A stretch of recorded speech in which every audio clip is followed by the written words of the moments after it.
Olá, internauta ligado no facebook.com/, Jornal Repórter Diário. Uma ótima tarde para você. Seja bem-vindo mais uma vez ao RDTV, a plataforma de vídeos do Repórter Diário aqui na internet. Como você sabe, sexta-feira é dia de resumir o que aconteceu aqui na região do ABC Paulista no programa Rastilho Online. Meu nome é Carlos Carvalho.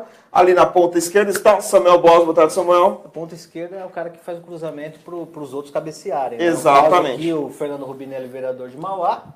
E Jander Lira. Boa tarde aos internautas, ao pessoal que está nos acompanhando aqui, a nossa maravilhosa técnica. Muito bem, então já apresentava o Samuel, mas a gente vai apresentar agora de forma oficial, podemos dizer assim, o vereador de São Caetano do Sul, Jander Lira, do PP. Jander, boa tarde, seja bem-vindo aqui ao RDTV. Boa tarde, Carlos, boa tarde, Samuel, boa tarde, vereador Rubinelli, de Mauá, e aos nossos amigos que nos acompanham, né? Isso é importante, o trabalho de vocês, em deixar claro e transparente o que acontece na nossa região.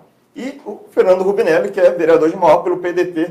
Fernando, boa tarde, seja bem-vindo aqui ao RDTV. Boa tarde, Carlos, boa tarde, vereador Jander, boa tarde, Samuel Boas, meu amigo. Venho aqui pela terceira vez e sempre muito feliz, né, começar o ano bem, começar o ano aqui no Rastilho, falando da nossa região do Grande ABC. Muito bem, lembrando que não é só nós aqui que vamos falar sobre os assuntos da semana, mas você também pode falar através da caixa de comentários dessa live. Então tem opinião, tem alguma pergunta para o Fernando, para o Jander, é só mandar para a gente aqui através da caixa de comentários dessa live. Vou começar com a notícia de hoje, porque saiu os números do CAGED, os números de emprego e desemprego no Brasil inteiro, e a gente já do RDTV vai trazendo os números aqui da região do ABC Paulista.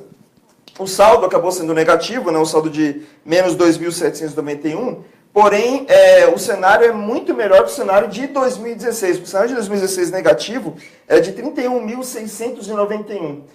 Isso foi causado pelo aumento de número de empregos gerados aqui na região, né? 244.383, 1,05% a mais, e também a queda do número de desempregados.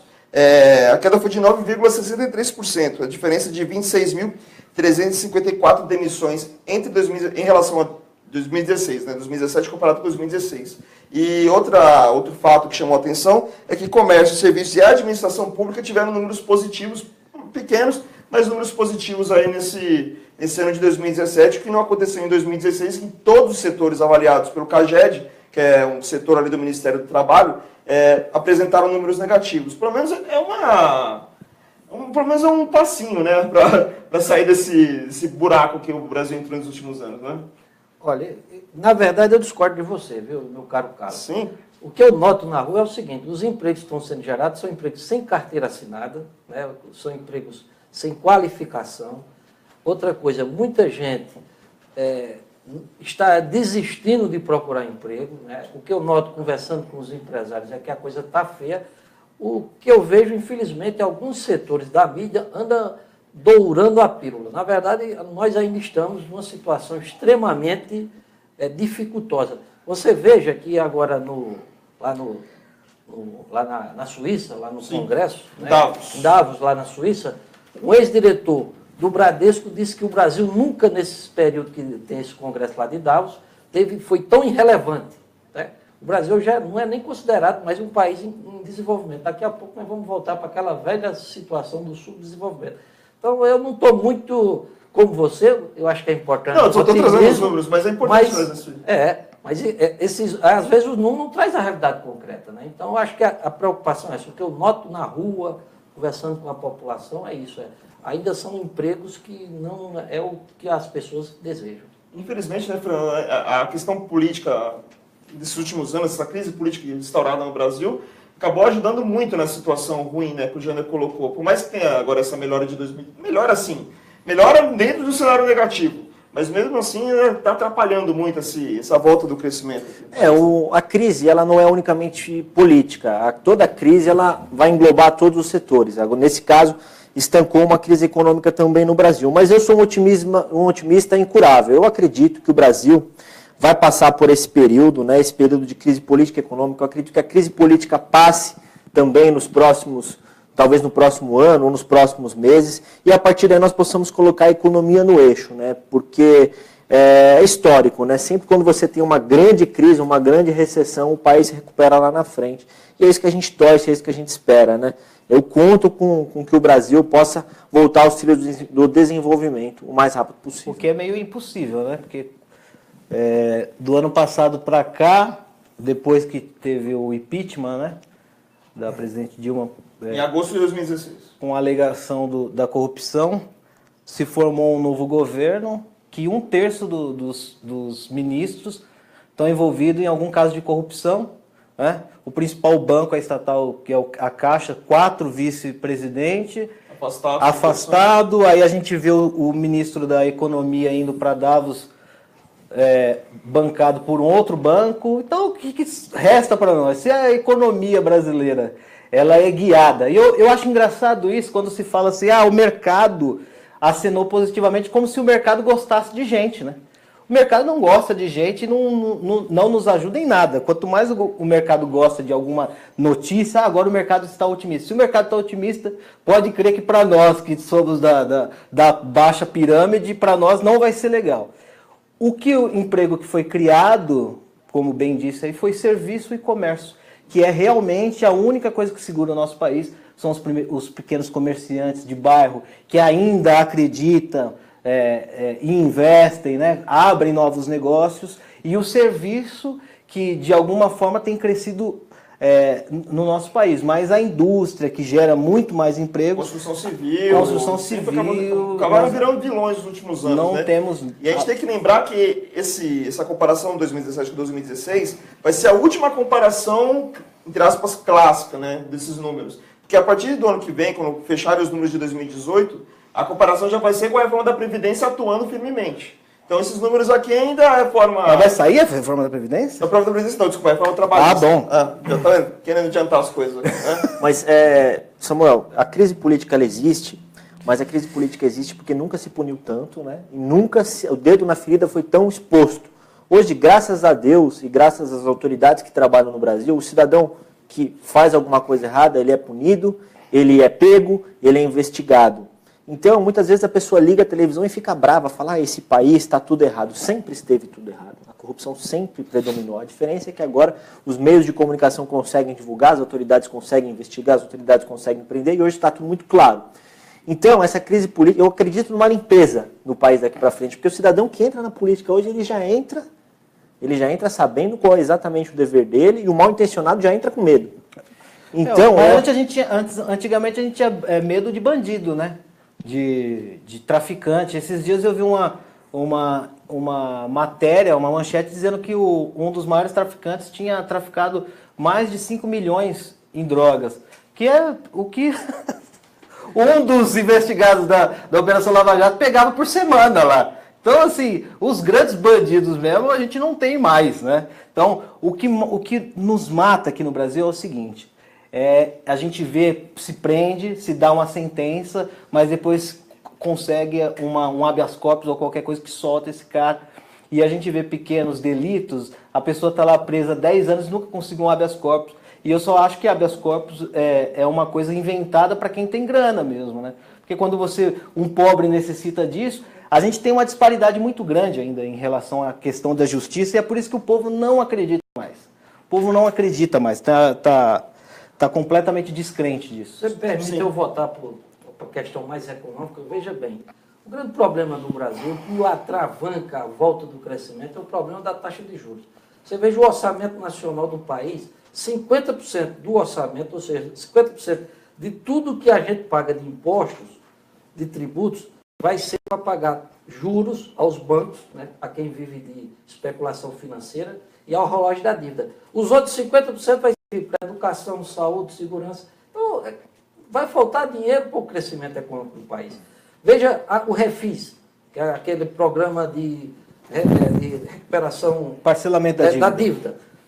Foi feito para as grandes empresas, não foi feito para as pequenas e médias empresas, como você falou, que geram emprego no país. Quer dizer, o grande tem tudo.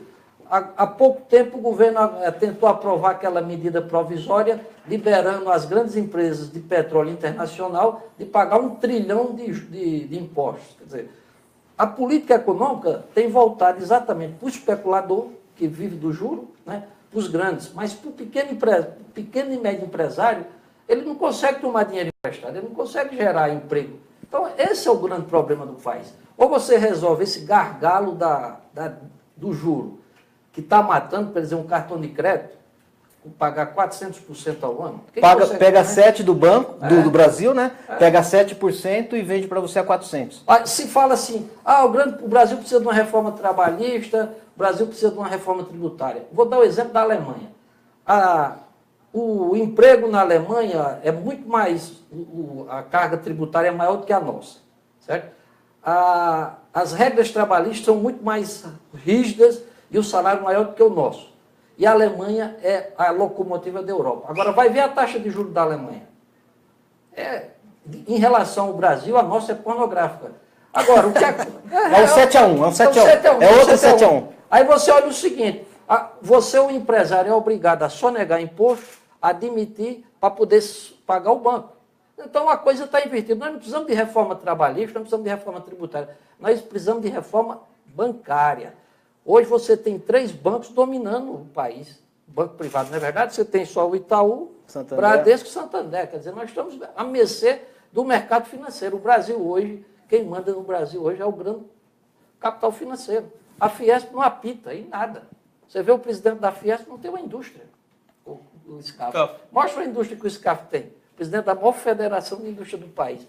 Então, eu acho que o problema, ou você ataca de fato esse problema da taxa de juros no país, acaba com esse cassino, que o Brasil virou um grande cassino, ou, infelizmente, eu não vejo expectativa nossa a médio e longo prazo. E aqui reflete na nossa região, né? Porque a nossa região está mudando o conceito que sempre foi da questão da indústria, e ainda as cidades aqui estão procurando qual que é a grande... onde eles vão entrar nesse cenário. São Caetano agora tenta entrar na questão da inteligência, Santo André... 4.0. Santo André ainda tenta... Acha grande vocação, né? Não sei se sai primeiro o metrô no ABC ou se não o que o Aidan colocou que iria sair aqui no polo tecnológico, que só ficou no papel também. Então, a nossa região, que sempre olhou muito para a indústria, ainda está patinando para saber a vocação, né, que vai ter para a geração de emprego. Né? Isso aí, você compara o salário de um industriário com um do comerciário, você vai ver que é muito... Então, houve uma queda de renda. Isso atinge até os municípios também, né? Porque acaba com a arrecadação. Está tudo quebrado nos municípios do Brasil. Completamente. 70% dos municípios estão quebrados. Quando você vai para a segunda, eu só vou dar um abraço aqui para o pessoal. Manda. Ezequiel de Ouro Fino falando para você ir lá em Ribeirão Pires.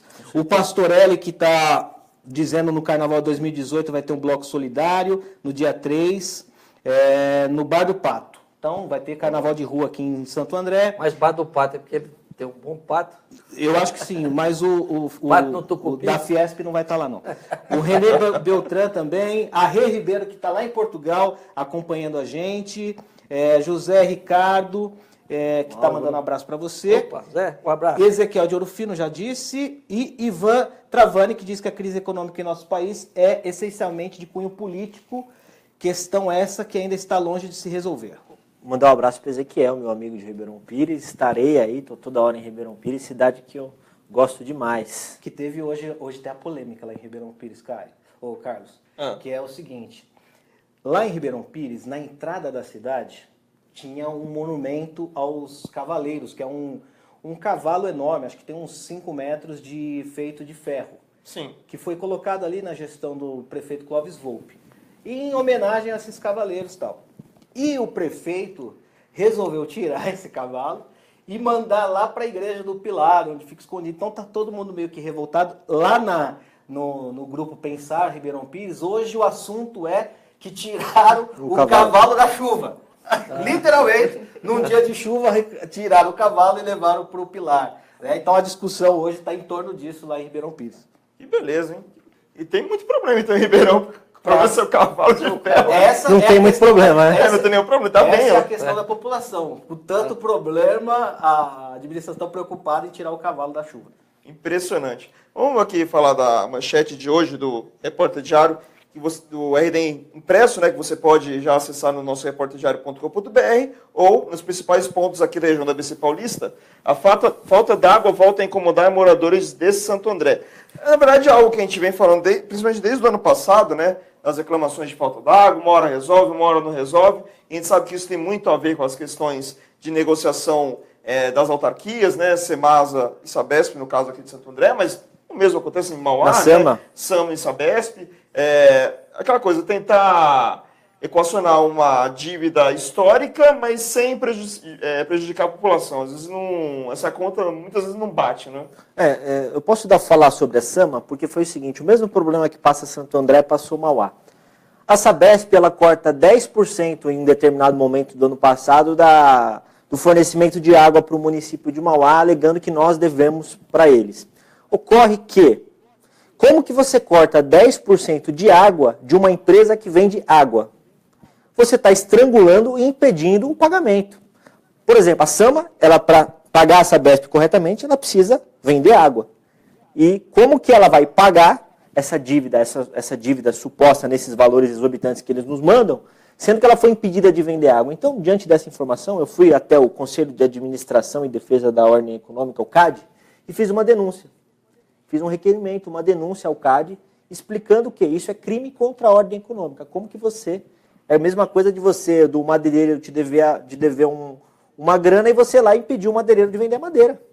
Então começa a ficar inviável. E nós sabemos, lá, a nossa discussão em relação a Sabesp e Mauá, eu já falei aqui no Rastilho, é você ter uma empresa de capital aberto na Bolsa de Valores que dificulta o nosso pagamento da dívida, que não quer receber, porque quando ela corta nosso fornecimento de água, ela não quer receber, porque mais vale para a Sabesp, Mauá tendo um passivo de 2 bilhões para que ela venda a ação dela na Bolsa de Nova York, do que vale a gente quitando a nossa dívida. Então é muito mais negócio que a gente não pague do que a gente pague.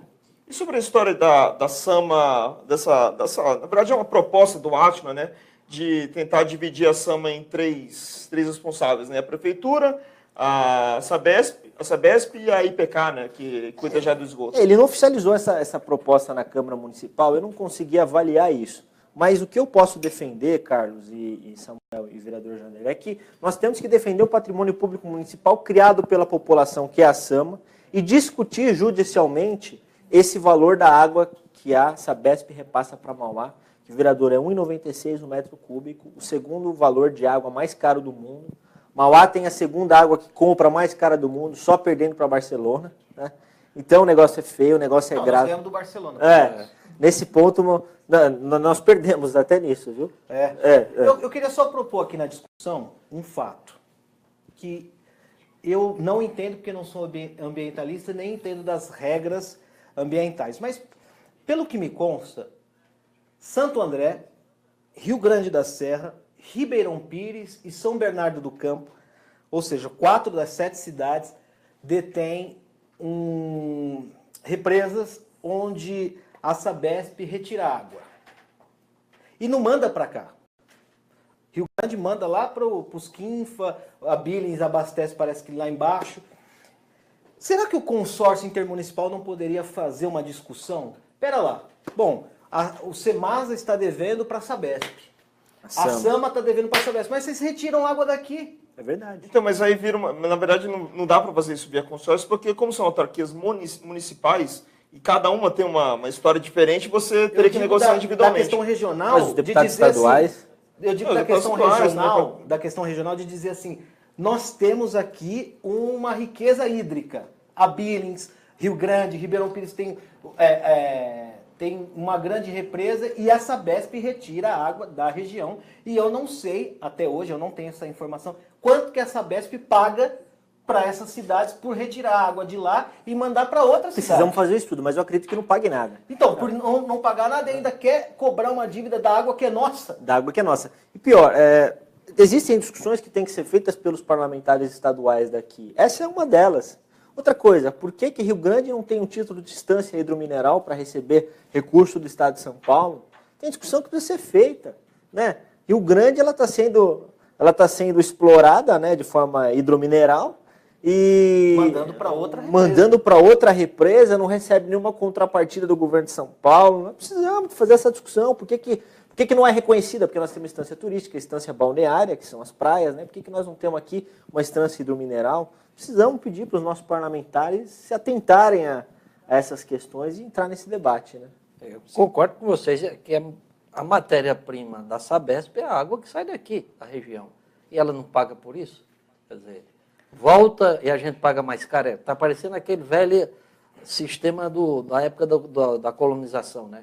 A madeira saía do Brasil, né? Depois voltava mais caro. Mas é mais do que isso, né? Para tentar fazer pelo menos investimentos aqui na região, né? Quer dizer, investimentos já existem em alguns lugares, né?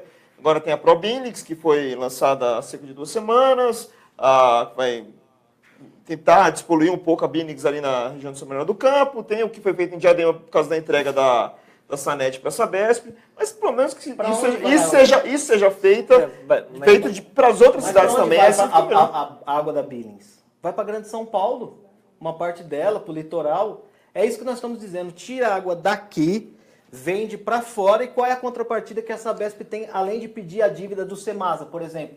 Santo André, quanto Santo André ajuda a Sabesp com a represa que ela tem? São Bernardo, Ribeirão Pires, Rio Grande da Serra. Rio Grande da Serra tem um orçamento ínfimo, que não passa de 70 milhões de reais por ano, e manda água lá para o sistema Cantareira. O Alckmin enfiou lá uns tubos lá, mandou para Cantareira porque estava...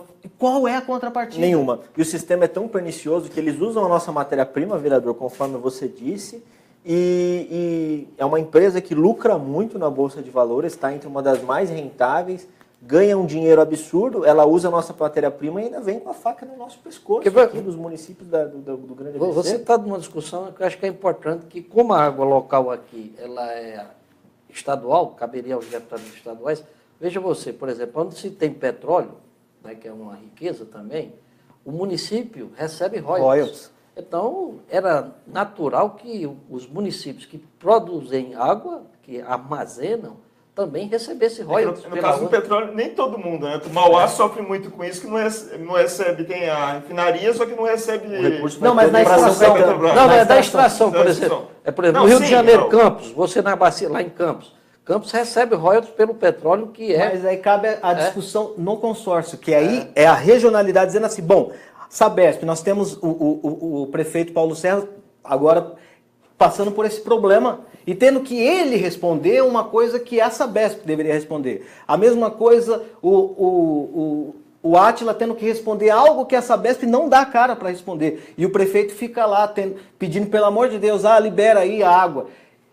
No consórcio dizer, bom, pera lá, nós temos aqui 4 cidades que abastecem a Sabesp para dar dinheiro para esse povo aí, na Bolsa de Valores, para dar dinheiro para os grandes empresários, mas qual é o royalty de extração da nossa água?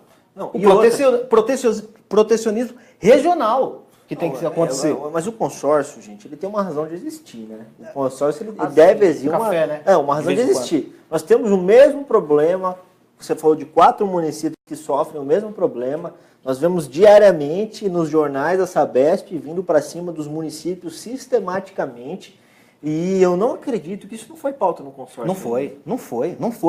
O consórcio, a única coisa que eles usam para discussão lá é aumento da tarifa de ônibus, porque ninguém quer sair como o grande vilão da história. Então vai lá no consórcio, faz aquela discussão para assim, nós tivemos uma decisão coletiva. Porém, essa discussão sobre a água, na qual a nossa região detém uma parcela enorme da Grande São Paulo de água, não foi ainda colocado como uma questão. Bom, Sabesp, tudo bem, você tem 1 bilhão para receber, só que a partir de agora nós queremos também fazer parte dessa brincadeira, porque a água está aqui. Talvez esse ano seja um momento importante, na medida que isso é uma discussão estadual, né? E a gente cobre dos candidatos a governadores esse compromisso com a região, né?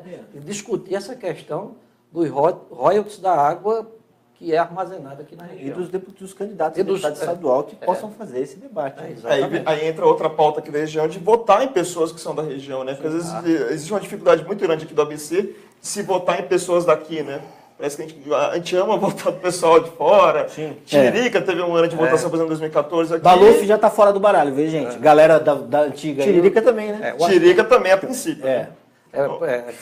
Parece que nós temos aquela discussão de que santo de casa não obra milagre, né? E aí termina não valorizando a prata da casa. Que é importante votar em candidatos da região, porque o cara está morando aqui, tem a família aqui, tem uns amigos aqui, fica até mais fácil de cobrar, não é isso? Se o cara tira o voto e vai lá para o interior, para Campinas, lá para Ribeirão Preto, quer dizer, aí fica difícil de você depois cobrar. Eu acho que isso é uma discussão importante que a região tem que pautar esse ano para votar em candidatos locais. Eu acho que isso é fundamental, ter representação local, né? Posso contar uma história? Sim. Rubinelli, meu pai, foi deputado federal e em 2002 ele foi eleito deputado federal. O que acontece? Ele encontrou o Enéas lá em Brasília, no elevador, e o Enéas teve em Mauá, em 2002, 10 mil votos. E aí o Enéas falou para ele, Rubinelli, você é de onde? De Mauá. Aí ele falou assim, nossa, Rubinelli, nunca ouvi falar em Mauá, cara. Não conheço Mauá, nunca fui. O que é isso? O que é Mauá? Ele falou, não, Mauá é uma cidade na região metropolitana de São Paulo que tem 400 mil habitantes na época, né? 250 mil eleitores, os quais te deram 10 mil votos. Ele, nossa, eu tive 10 mil votos em Mauá, ele nem sabia que Mauá existia. Pois é. Entendeu? Essa discussão da regionalidade, né, que nós temos que pautar aqui na região, que vai muito além do que só transporte, que o consórcio tem batido muito nos últimos anos em transporte, fazer estudo e tal, e ver que nós temos muito mais coisas para debater sérias, né? Porque se você junta 7 prefeitos e peita... No caso, 6 agora. 6 prefeitos e peita a Sabesp, é um peso. Através de um consórcio dizer assim, olha, pera lá, eu tenho uma região para abastecer, o povo está sem água lá, e nós temos muita água aqui, e vocês retiram daqui, uma compensação tem que haver, porque quando o Rodoanel passou aqui, teve a compensação que não foi paga ainda. Não foi paga. Diga-se de passagem que esses dias o prefeito de Santo André foi fazer uma inauguração lá no Parque Pedroso e foi cobrado pelos moradores de lá, e exatamente por isso. Que não foi pago. Samuel, eu apresentei um requerimento questionando, um requerimento de informação questionando o que a agência, não consórcio, a Agência de Desenvolvimento Econômico do ABC já fez por Mauá. Eu apresentei isso no começo do meu mandato, até agora a resposta não chegou. Eu quero saber o que foi feito por Mauá, porque nós temos um repasse mensal, que nós repassamos dinheiro público da cidade para a agência e nada foi feito. Então eu quero saber também, para que serve a agência, Samuel? Para pôr alguém lá que, de alguma forma, precisa ser acolhido por alguma administração de alguma dessas cidades que compõem o consórcio. Está respondido. Respondeu meu requerimento. Seu requerimento. Pronto, já avançou.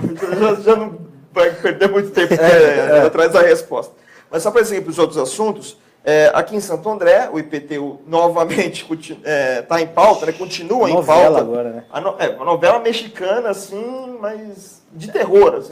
Para mim, parece mais aqueles filmes de Bollywood, aqueles indianos. Que é completamente exacerbados. Só não tem os musicais, né? De resto... Tem também, porque os vereadores fazem essa parte também de fazer as coisas de forma... como se fosse uma dança bem ensaiada, entendeu? Então, aí eles têm também esses musicais, aí apresenta lá a coreografia ensaiada. Ok, então vamos resumir aqui os capítulos dessa novela essa semana. O primeiro foi a criação de uma comissão que envolve prefeitura, câmara, empresários, sociedade civil e outras tantas entidades e pessoas para tentar resolver, de alguma forma, os embrólios em torno dessa questão do IPTU aqui em Santo André.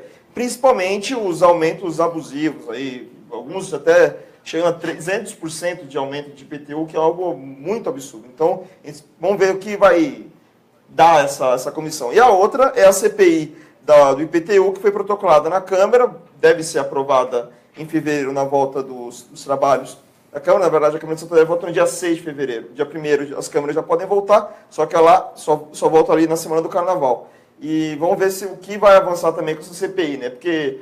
aquela coisa, né? Nem toda CPI dá certo. Né? Na verdade, a maioria dá muito errado. Nunca dá muito resultado, infelizmente, né? Tem uma frase famosa da CPI, que era do Bonhoeffer, né?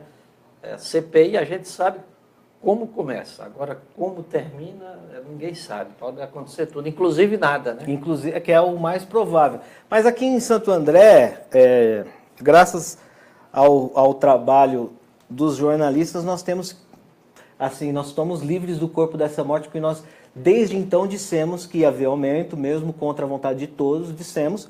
Era só ter lido o projeto que saberia que ia ter um aumento, e o aumento não seria pouco, né? Agora, de uma certa forma, hoje, a manchete do Repórter Diário Impresso, está contigo aí, né? Sim. Que Show. fala sobre, no caderno de política, que fala sobre o IPTU, Sim. e mostra os vereadores, coloca de fato uma justiça, porque assim, os vereadores criaram comissão, criaram agora a CPI para meio que tirar o corpo fora, como se eles não soubessem do que tinha sido aprovado, e a matéria traz exatamente com clareza isso, que o dia que foi aprovado, foram 2 discussões de forma muito rápida, os vereadores sabiam que iria ter aumento, tanto que depois colocaram o limitador, e agora, de uma certa forma, com a CPI querem desvencilhar do que ocorreu, né?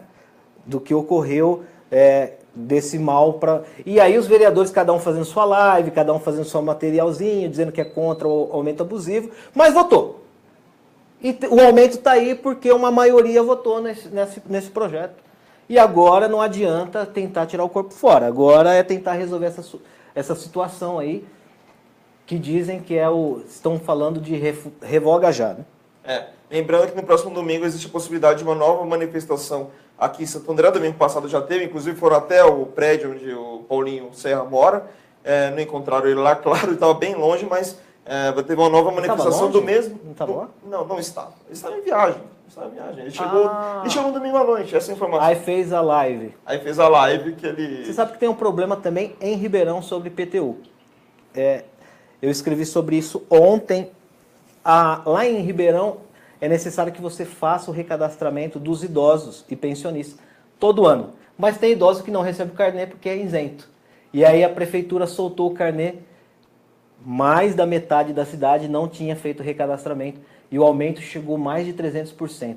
Nesse exato momento tem uma comissão lá lotada, o primeiro andar da prefeitura, com os aposentados reclamando desse aumento na cidade também.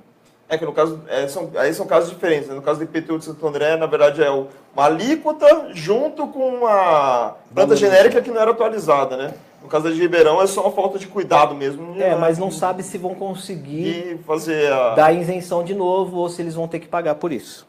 Infelizmente não dá. Na verdade, taxação nesse início de ano está sendo o que mais está sendo falado aqui no ABC, inclusive, lógico, São Caetano do Sul, por causa da taxa de lixo, né? Manifestação essa semana, as pessoas reagindo a proposta que foi aprovada na Câmara, só teve 2 votos contra. Um do Jander Lira, que está aqui, e outro do colega dele de partido, Chico Bento, que transferia a taxa de lixo que estava no IPTU para a conta de água, ainda tinha um aumento grande ali. Inclusive, nós, antes de começar aqui o rastinho, a gente estava conversando com a assessoria do Jander e mostrando os números, né? Que o menor aumento ali é de 23% e o maior é de 300% da taxa do lixo. E sendo que pouquíssimas pessoas ali tiveram a oportunidade de ter a sua taxa reduzida, né?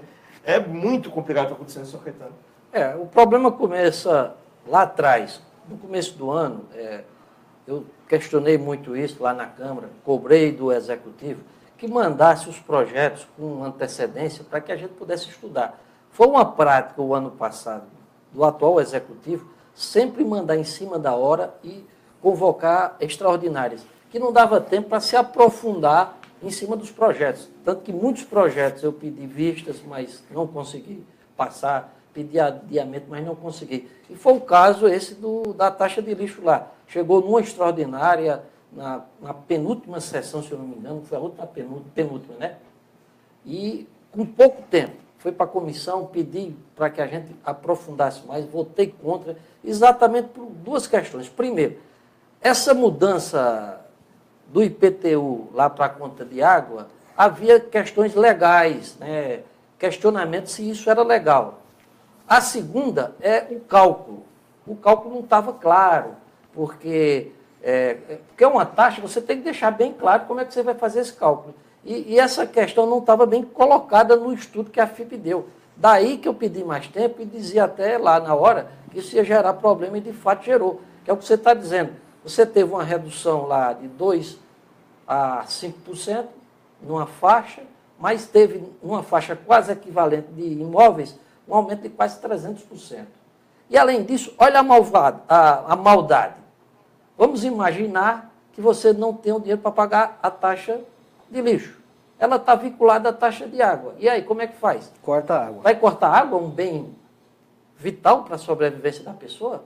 Quer dizer, então, o problema estava cheio de dúvidas, de buracos, o projeto de lei. Daí que a gente votou contra, apontando esses problemas. E aí a população reagiu com razão, né? Está um grande movimento na cidade, já teve passeata, foram inclusive também à porta do prefeito, exigindo uma discussão e uma queda dessa taxa.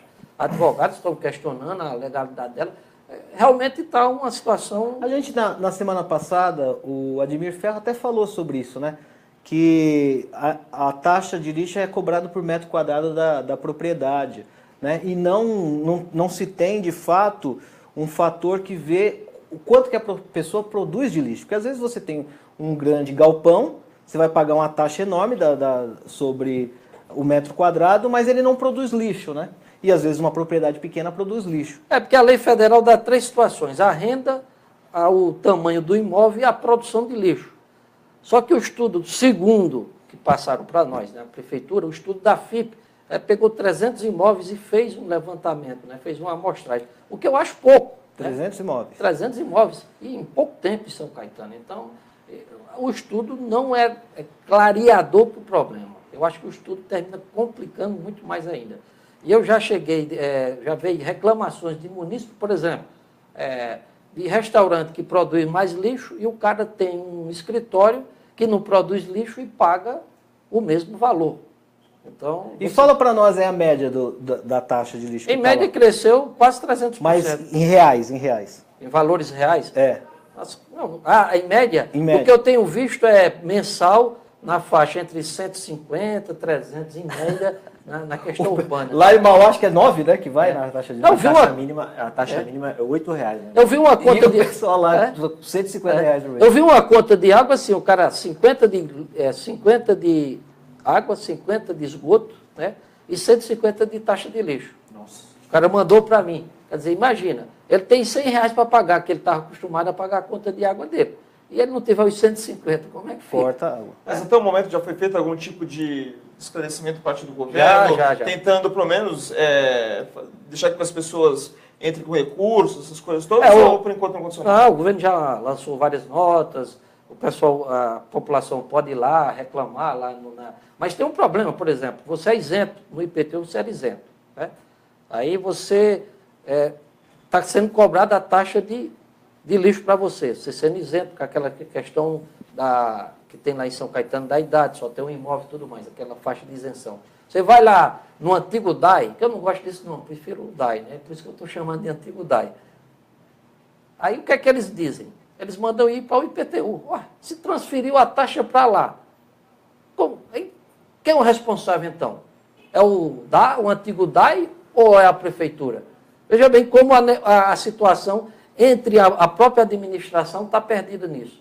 Eles não conseguem apresentar uma solução para o cara. Mas não tem nenhuma resposta do senhor da prefeitura, se eles vão rever isso, se vão continuar? Bom, até agora não. A pergunta você tem que fazer, desculpe, né, falar assim, mas ao líder do governo, o vereador Tito Campanella, ou a própria administração. Por enquanto, o que o prefeito tem falado é que o movimento é um movimento político.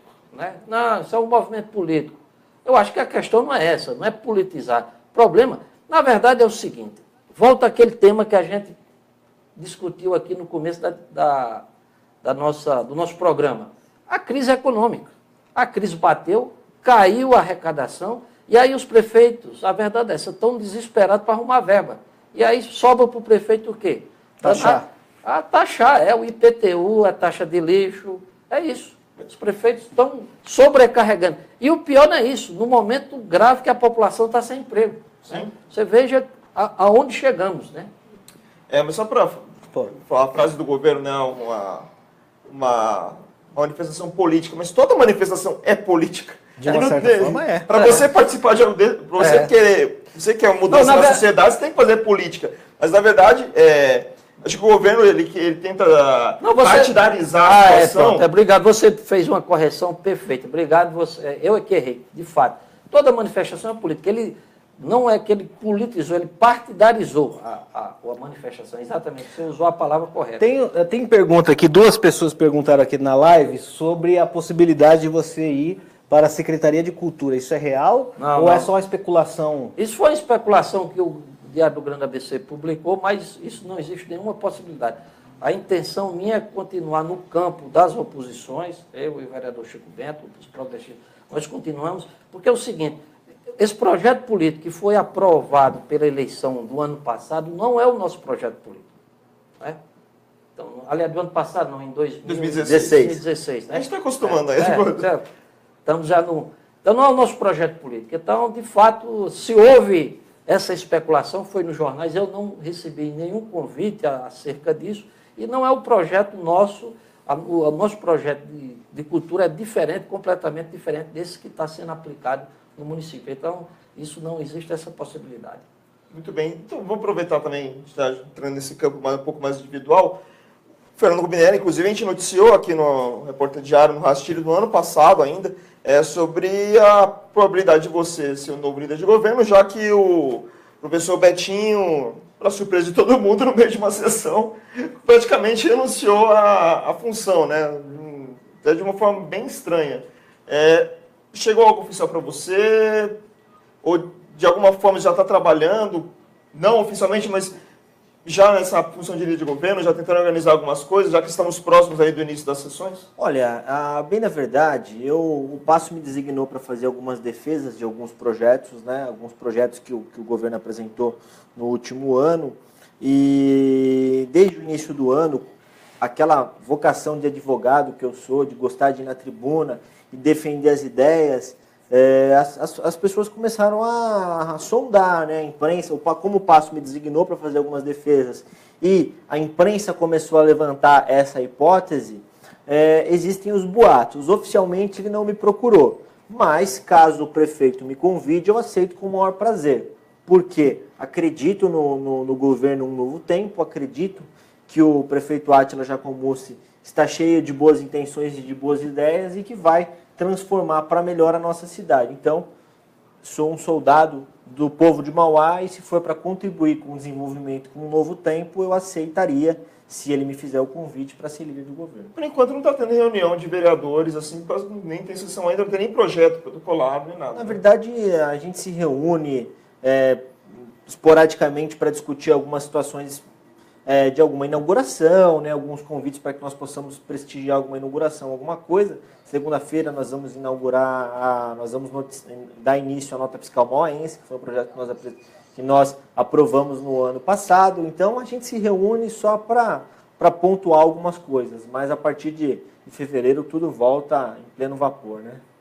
Em relação às eleições, qual vai ser o posicionamento dos dois em relação ao pleito de outubro? A gente sabe que tem já o André Scarpino, do PSDB, veio aqui na semana passada, disse que vai ali atuar na pré-candidatura, por enquanto pré-candidatura do Marcelo Chirrade, né, com o secretário de Esportes.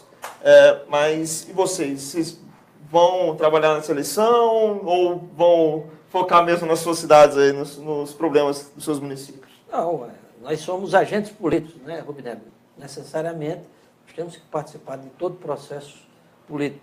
E tem uma frase de um ex-governador que ele dizia assim, time que não joga não tem torcida. Então, político que não participa de eleição nunca vai ter mandato. Então, a gente tem que estar sempre participando de todos os processos eleitorais que se apresentarem. Os progressistas devem tomar uma decisão estadual, né, e participaremos dessa discussão. Depois vamos ter uma reunião em São Caetano com o diretório para ver qual vai ser o encaminhamento que a gente vai dar em São Caetano, mas provavelmente, com certeza, estaremos participando do pleito, votando em deputados estaduais, federais, senadores, mas governador, sem um candidato específico da cidade, né? Necessariamente não, vamos ter essa discussão. Agora, em princípio, eu entendo que é importante votar num candidato da região. Eu compro essa ideia do Rubinelli, é fundamental. Por exemplo, o ABC tem mais de 2 milhões de habitantes, de eleitores, 3 milhões, mais de 3 milhões de habitantes. Dá 2.300, mais ou menos. Quer dizer, é um eleitorado maior do que vários estados da federação. Tem estado que não tem esse número de eleitores. Então não tem sentido nós não temos uma bancada. 2 deputados federais apenas. Tem uma bancada do ABC. 2 federais e 4 estaduais, eram 7, né? Mas aí o Átila virou prefeito em Mauá, o Orlando em São Bernardo e a Vanessa acabou perdendo o cargo. Mas mesmo assim é um número pequeno, uma região que poderia fazer muito mais, né? Então eu acho que essa discussão ela tem que ser posta, tem que entrar na agenda, que nós temos que ter uma bancada da região. Então nós vamos procurar trabalhar nesse sentido e votar em candidatos que tenham ligação com a região, que apresentem propostas para a região, inclusive essa que você levantou, que é bem interessante, que é da água dos royalties para... Da extração da água nossa aqui, né? Fernando? Olha, Carlos, eu preciso seguir a orientação do meu partido PDT, estaremos com o Ciro presidente, acredito muito nesse projeto de mudança. A nossa cidade tem alguns nomes que foram colocados, né? Existe aí a possibilidade real do Admir Jacomuzzi ser deputado estadual, e isso é uma tendência, né? Nós vemos com muita simpatia esse nome também. E é o que ele disse, político gosta de participar de processo eleitoral, né? E nós participaremos também. Vocês acham que vai ser mais difícil essa eleição de 18 o seu partido lá tem o Orozco, né? O Júnior Orozco é federal. Pré-candidato federal, né? Nós recebemos o Júnior, né? Um grande amigo, com todo o prazer, e o Júnior já tem a legenda garantida, vai poder concorrer pelo PDT, né? Mas eu queria só perguntar em relação à dificuldade dessa eleição de 2018. A gente já falava isso em 2016, vai ser pior que 14. Por isso vão sofrer. Essa de 18 vai ser pior ainda, porque o cenário para presidente, o Fernando Meira falou do Ciro, mas tem pelo menos aí 13, 14 pré-candidatos à presidência da República, está se pintando um cenário parecido ou de mais candidatos do que em 1989. Com Collor de novo, né? Com Collor de novo, inclusive. A história se repete, né? A história Você acha que tem chance do Collor? Eu acredito que o povo adora uma vitimização, né? Porque o Collor passou pelo impeachment, mas foi absolvido pela justiça depois, né? Em 2000. Então, não sei qual é o discurso que o Collor vem. Não dá para saber. Mas diante de tantos nomes... Se for de mudança, vai ficar difícil. Diante de tantos nomes, ele pode se colocar como uma vítima. E aí não tem como o PT falar o contrário, porque o PT fez isso com a Dilma também, o discurso da vítima. O Lula está com o discurso da vítima pela justiça. Ele pode utilizar algumas coisas como abertura de economia, o que isso significou. Não dá para saber. É que nem a eleição de 89, onde você tinha Ulisses Guimarães que não chegou nem perto, né? Você tinha grandes nomes, Brizola, você tinha Guilherme Afifes Domingo, e você não chega nem perto. Mário Covas. E aí vai um Collor, de repente. Então, e o Lula. Então, é uma eleição, por mais que o povo fala, o povo está cansado de política, é uma mentira, né? Porque o povo, você abre as redes sociais, só fala disso. E gosta de falar, né, no café, no churrasco. Só fala disso e tal. Então, mas para os candidatos vai ter essa dificuldade a mais em relação às outras eleições? Quer dizer, a cada ano está piorando. Eu estou vendo o seguinte, estou começando a enxergar que essa vai ser a eleição da saudade. Como a eleição da saudade? Porque o discurso é o novo, mas o novo, que quando as pessoas pensam que antes a coisa estava boa e depois entramos numa crise, né? E para Lula estar com essa aprovação, e segundo o próprio Meirelles, né, que é o candidato do Temer, ele afirmou, esse aumento de Lula nas pesquisas é porque as pessoas têm saudade da época do Lula, que a vida era melhor do que é hoje, né? Talvez seja essa a grande agenda da eleição desse ano. E eu acredito que o candidato vai ter que ter o seguinte, tem que ter história, tem que ter serviço prestado, né?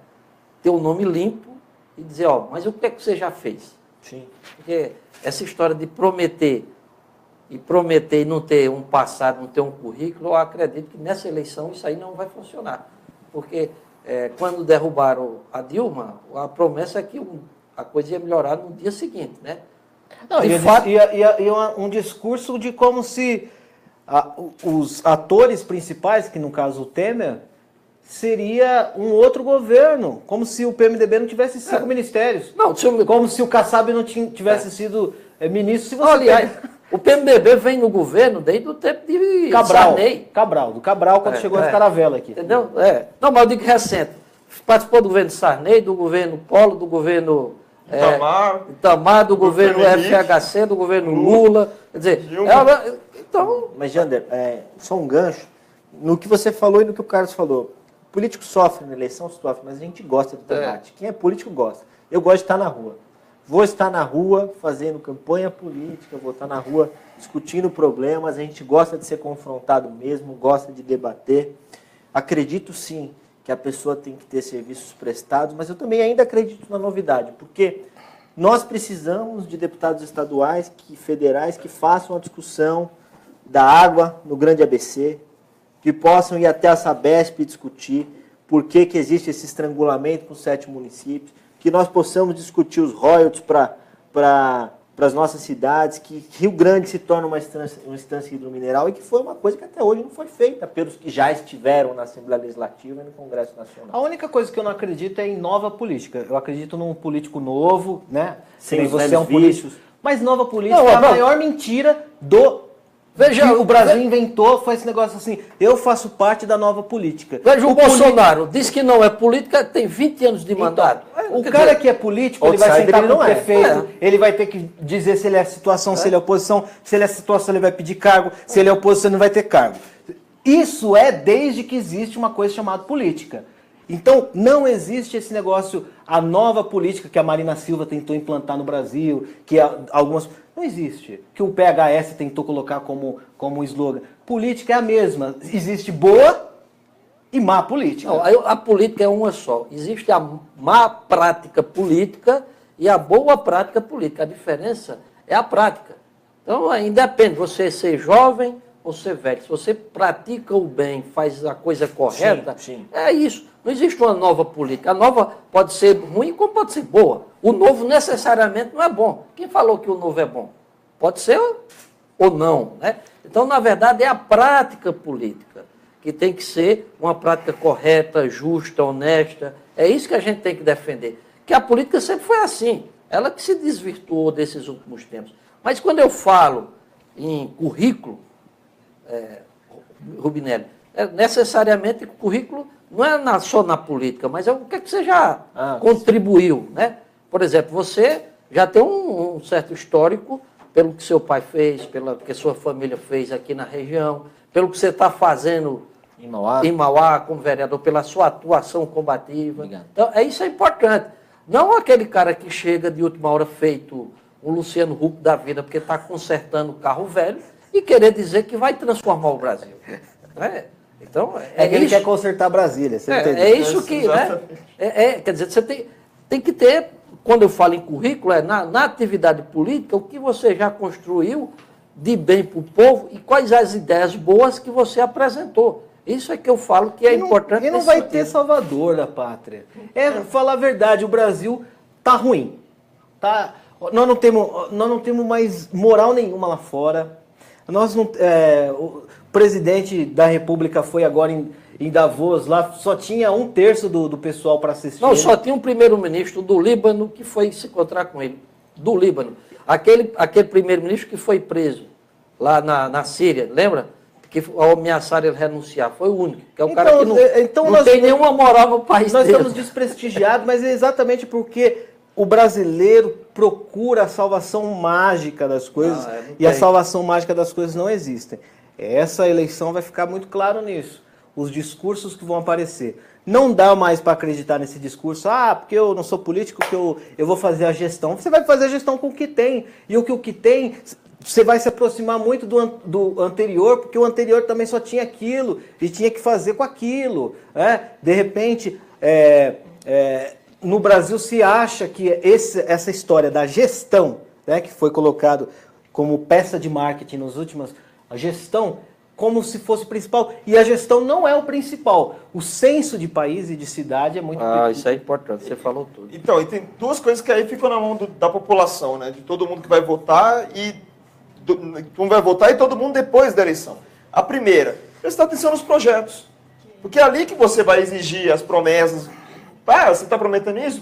É ali que você vai ver. Se você se vir um projeto pintando muito milagre, esquece, não vai acontecer como o Samuel disse. E segundo, depois da eleição, cobrar, participar, ir atrás, não ficar só discutindo no Facebook, né? Discutir no Facebook é muito fácil, vou lá, uma hora pego o celular, digito e acabou. Ir no dia a dia, participar, ir nas câmaras, para quem acompanha aqui as câmaras da ABC, a gente vê a dificuldade, nem toda a sessão tem gente vendo, mesmo que não tenha um projeto considerado super importante, tudo mais, mas ir lá, prestar atenção E se informar. E fora do espaço da política não tem como resolver. Porque o que é a política? A política é algo que veio para resolver os conflitos, que antes como é que se resolveu os conflitos? Na bala, na faca, na disputa, né? Aí se criou a política, que é para você ter um espaço da discussão, da palavra e do voto para resolver as divergências, porque nós não somos obrigados a pensar igual. A grande diferença e a particularidade do ser humano é porque ele é plural. Não existe um homem igual, uma mulher igual. Todos somos diferentes, pensamos diferente. Mas precisamos ter um senso comum. E onde é que dá esse espaço do senso comum? É na política, é na democracia. Fora disso é a ditadura, que é aquilo, ó, faz o que eu quero e se não for é cadeia, né? É a violência. Então, não vamos, você falou certo, não existe milagre, existe a discussão política, a democracia, ganha quem tem mais votos. Quando eu falo e o senso de responsabilidade. O senso de cidade, porque assim, muita gente fala, os políticos antigos, mas que nem você tem um caso emblemático que todo mundo é tortorelista lá em São Caetano, né? Até o PT era tortorelista. Já teve até candidato Tortorello. Mas assim, ele tinha um senso de cidade, que é entender, porque a gestão, ela é fria. A gestão, assim, tem que cortar, cortou. Puf. Independente se é merenda, se é policial, corta. O senso de cidade que alguns políticos antigos têm. Né? E isso, em todas as cidades, se tem um político que já teve, que é bem lembrado. Santo André fala muito de Brandão, Celso Daniel. Em Mauá a gente tem Leonel, que é da antiga Oswaldo Dias. O próprio pai do prefeito Átila Jacomuz, ele é muito querido pelo pessoal antigo exatamente por esse senso de cidade. Não é? E pegando esse gancho, eu queria, porque o Bruno foi o nosso repórter que falou sobre o pai do Átila como... Sim, a probabilidade de ele ir para federal. De ele federal por conta da candidatura posta de Orozco, né? Então, você que é um cara que permeia lá nesse ambiente político, qual é a probabilidade de Jacó ou o Admir Jacomuzzi vinha a mudar a candidatura dele de estadual para federal? Eu não conversei pessoalmente com o Jacomuzzi sobre isso, só que o Jacomuzzi tem experiência e competência para ser o que quiser, ser federal ou estadual. Agora, eu entendo que Mauá tem uma carência de deputados estaduais. Se o Jacomuzzi vier para deputado federal, eu oficialmente coloco meu nome como candidato a deputado estadual. Pelo PDT? Pelo PDT, e se houver janela, por algum partido que eu julgo interessante. Agora, se o Jacomuzzi realizar o que o Bruno noticiou, se for federal, e eu entendo que seria um ótimo deputado federal ou um ótimo deputado estadual, eu acredito que Mauá não pode ficar carente de deputados estaduais e gostaria de colocar meu nome na disputa também. A manchete do Repórter Diário. Pronto. Está resolvida a manchete de amanhã do Repórter Diário. A coisa que o repórter mais procura é uma manchete. Claro. Como diz nosso colega aqui da região, o Daniel Lima, manchetíssima. Manchetíssima, pronto. Manchetíssima. Infelizmente, a gente está acabando o nosso tempo aqui do Rastilho. Só para fechar aqui, para agradecer vocês. Primeiro, Fernando Rubinelli, vamos fazer daqui para cá. Fernando Rubinelli, muito obrigado por ter vindo. Terceira participação aqui da RTV. E volte quando quiser, hein? Sempre estarei aqui. Adoro estar aqui, gosto da forma deles fazerem jornalismo e muito éticos, decentes e que ouvem sempre o que a gente tem a dizer. Né? Valeu, Janda Lira, também muito obrigado. Viu? Obrigado, Samuel. Obrigado, Rubinelli. Obrigado, Carlos. Eu acho que é importante isso aí. Você apresentou bem. A discussão aqui é bem light. A gente fala o que pensa, discute de uma forma, naquele negócio fechado, né? Então, parece mais um bate-papo entre amigos, né? Discutindo os temas importantes para a nossa região. Eu acho que é isso. Parabéns pelo programa e vamos em frente, né? Muito obrigado. Mas essa é a nossa função aqui, tentar, da melhor maneira possível, levar a informação e levar a opinião de todo mundo, de todos os lados, né? A gente fala no jornalismo que às vezes tem dois lados, na verdade tem vários lados, as coisas, as notícias aqui no país. Então a gente tenta levar o melhor para você e aí fazer você que está em casa pensar e refletir sobre os assuntos que são colocados aqui. Samuel, valeu, hein? Só vou mandar um abraço para a gente não falou nessa última aqui. M. Rosa Vicente participou. Nikiba Menezes parabenizou o vereador por votar contra a taxa do lixo. Obrigado. Nikiba, família Nikiba, ele fala aqui. Nikiba. Lenice Meleiro também te parabeniza pela taxa do lixo. É Lenice? Isso. Obrigado, Lenice, também. Maílson parabeniza o vereador Rubinelli. E Joaquim também eu já fiz a pergunta dele. Eu agradeço também essa participação, obrigado os vereadores e semana que vem nós estamos de volta. Exatamente, só também mandando um abraço para o Fernando Turco, São Caetano, Tião Matheus, vereador de São Bernardo, e o Estel Santiago, que também estão nos assistindo aqui no facebook.com/Repórter Diário. Como o Samuel disse, o Rachir volta na próxima semana. Lembrando, se você perder alguma parte do Rachir, fica tranquilo, daqui a pouco vai estar na íntegra no facebook.com/Repórter Diário e mais tarde no youtube.com/Repórter Diário. Também fica o nosso convite para que você se inscreva no nosso canal no YouTube e curta aqui a nossa página no Facebook, que você pode receber todas as informações das 7 cidades aqui da região do ABC Paulista. E lembrando, todos os nossos contatos também estão disponíveis no repórterdiario.com.br. Valeu, galera. Até o próximo Rachir na sexta-feira que vem, às 15 horas. Abraço.